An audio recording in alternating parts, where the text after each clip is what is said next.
선생님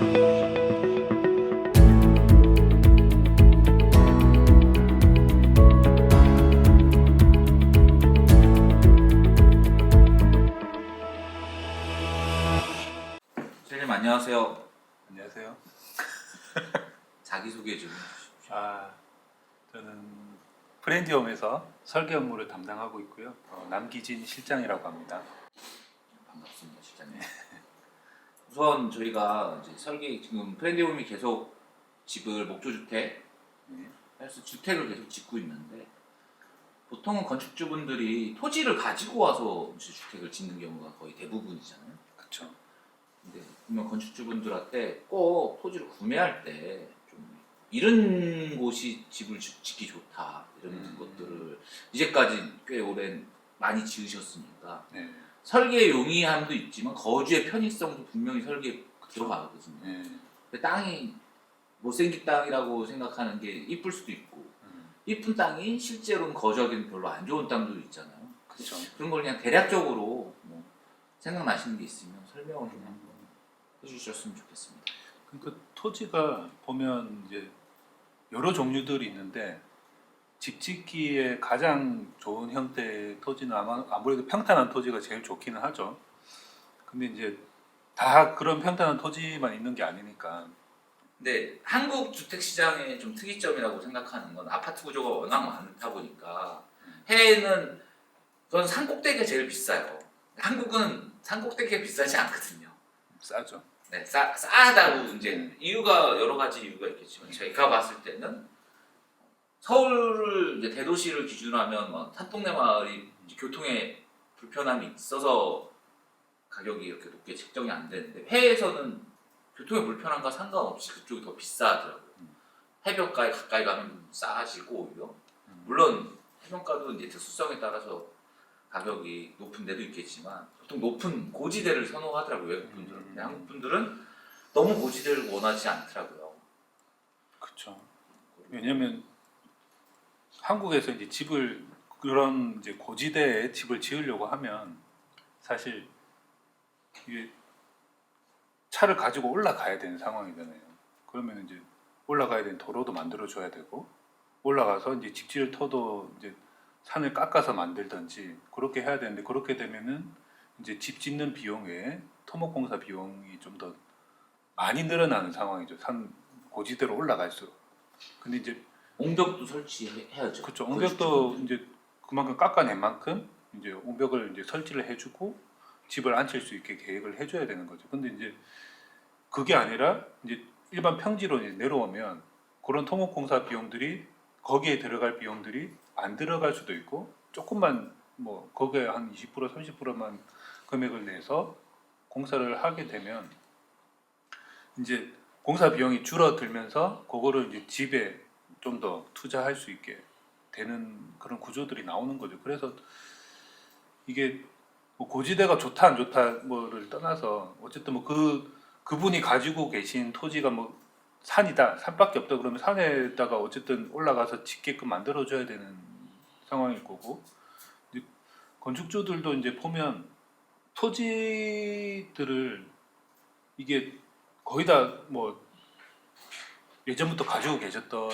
토지라든지 아니면 진짜 집 지으려고 뭐 서울이나 이런 데 사시다가 이제 은퇴하고 이제 들어가시려고 이제 토지를 막 알아보시면은 보통은 이제 그 한 반반인 것 같아요. 한 50% 정도는 예전부터 가지고 계셨던 분들 그리고 50%는 이제 새로 살려고 뭐 연고가 있든 없든 뭐 거기 가서 이제 살려고 토지를 구매하시는 경우가 많죠. 집 짓기에 좋은 토지라고 하면 어쨌든 차로 접근하기가 조금 용이하고 뭐 상하수도가 그쵸, 전기가 상하수도라든지. 다 깔린 그쵸. 그렇죠. 네, 전기라든지 상수도 그다음 하수도 어느 정도 깔려 있는 토지면 제일 좋고요.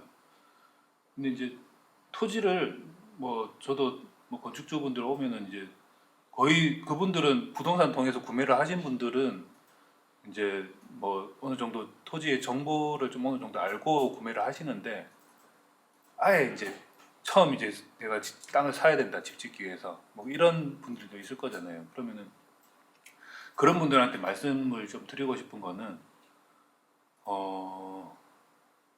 이게 일단은 토지를 볼 때 도로가 붙어 있는 토지인지 땅에 그 땅에 도로가 붙어 있는지 그다음에 상수도나 뭐 하수 배관이 어느 정도 되어 있는지 이런 것들을 이제 뭐 현장에 가서 봐서 보셔도 되고 요즘엔 또 로드맵이 많이 나와 있으니까 그런 부분들 원하는 지역에 원하는 토지가 있으면 그런 것들을 먼저 좀 알아보고 구매를 하시는 게 나중에 후회가 없으실 거예요. 그래 뭐냐면 이제 도로가 안 붙어 있고 아니면 도로가 붙어 있는데 뭐 다른 뭐 조그만한 토지가 끼어서 붙어 있는 토지라든지 뭐 그런 부분들은 사실 뭐 풀면 풀 수야 있겠지만 뭐 동의서를 받는 거라든지 이런 부분들에서 이제 집을 못 짓는 토지가 될 수도 있는 상황이거든요. 좀집 짓기 전부터 힘이 다 그렇죠. 빠져가지고 힘이 빠져버리는 거죠.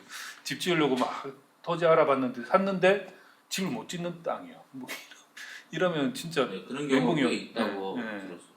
그러니까 그런 부분들은 토지 구매하실 때 좀 그냥 막 이렇게 사지 마시고 이게 좀 공부를 하셔가지고 어쨌든 뭐 한두 푼 하는 것도 아니고 참고로 토지를 저는 이제 제가 집을 짓는 거에 관심이 좀 있어서 막 알아봤을 때 진짜 좀 산속에 으리으리한 저택 이런 걸 생각했는데 그런 저택에 사시는 분들 좀 꽤 많이 만나다 보니까 무섭다. 너무 떨어져 있으면 무섭다. 그렇죠. 마을하고 좀 네, 떨어져 마을하고 있으면 너무 떨어져 있으면 무섭고 집 건축 비용이 뭐 한 3억에서 4억 정도 들었는데 상하수도 끌고 전기 끌어오는데 1억 5천 들었다. 맞아요. 도로는 별도예요. 도로는 매년 조금씩 들어가서 처음에 흙길이었으니까 매년 조금 얼마 들어갔는지 계산을 해봐야 되겠다 이러시는 분들도 있어서 토지를 구매하실 때는 솔직히 브랜드홈에 의뢰하는 게 아니고 그 지역 살고 싶은 그쵸. 지역의 부동산과 좀 정확하게 알아보셔야지 되는 거죠. 토지도 땅이 어쨌든 그 뭐 만약에 100평이다. 100평의 토지를 이제 구매를 하려고 알아보시면 그 땅에 이제 건폐율하고 용적률이라는 게 있어요. 그러면 이제 그 토지가 이제 그 지역에 따라 지역지구가 이렇게 나눠지거든요. 뭐 도시 지역, 뭐 계획 관리 지역, 뭐 자연 녹지 뭐 이렇게 쭉 나눠져 있는데 그 지역에 따라서 건폐율이 다 달라요. 지역에 다 따라서 달라요. 다른 거예요. 네, 그 도시 지역인 경우에는 도시 지역 안에서도 이제 1종, 2종, 뭐 일반 주거 지역, 뭐 전용 주거 지역 많이 나눠져 있거든요. 그런 것들 보면 도시 지역은 보통 한 50% 건폐율이 대략 그렇게 보시면 되고 그 다음에 이제 관리 지역 중에서도 계획 관리 지역이 있고 그 다음에 지금 생각했는데 하여튼 생산 관리 지역 뭐 이런 부분들을 보면 같은 계획 관리 지역이라도 녹지 지역들도 있어요. 그렇죠. 생산 뭐 녹지 지역 뭐 하여튼 있는데 그 관리 지역이라고 하더라도 계획 관리는 이제 건폐율이 40%, 뭐 생산 관리는 건폐율이 20% 얼마 안 달라요. 그러니까 100평 토지를 똑같은 토지를 사더라도 바로 옆에는 이제 계획 관리 지역이라서 100평짜리 한 층에 40평씩 올릴 수 있는데 옆에 생산 관리 지역인 토지면은 걔는 한 층에 20평밖에 못 짓는 거예요. 100평 땅 가지고. 그래서 이제 그런 건폐율들을 이제 토지 사시기 전에는 꼭 확인을 하시고 내가 얼만큼 지을 건데 난 평수가 1층 평수가 이만큼 있어야 되는데 하면은 이제 그 평수에 맞춰서 이제 건폐율을 좀 따져봐야 되는 거죠. 100평을 기준으로 잡는 이유가 건폐율도 있지만 이제 본인 주차를 한 2대까지 한다고 보고 마당 짓고 집이 한 30평 올라간다고 하면 딱 100평이거든요. 왜냐면 도로도 있고 뭐 공용공간도 있으니까 100평 이하의 집들은 실제로 주택을 짓는데 그렇게 좋은 방법은 아닌데 물론 협소주택도 있고 뭐 도심 지역은 워낙 100평이면 너무 비싸니까 근데 도심 지역은 그래서 지하를 파고 맞아요. 그다음에 차를 지하에 넣고 뭐 이런 식으로 그리고 용적률이 높잖아요 도시는. 그죠. 영정률이 이제 또 뭐 높고 이런. 그러니까 그러니까 그런 점들이 있어서 주택을 지을 때 꼭 사기 전에 부동산 그 인근 부동산과 상의도 하시고 그다음에 이거 의뢰하는 곳이랑도 상의를 해봐야 땅을 살 때 도움이 좀 되실 거예요. 그냥 무턱대고 저기 자리가 터가 좋대 풍수지리로 저기 매산입니다 그냥 사면 큰일 날 수 있습니다.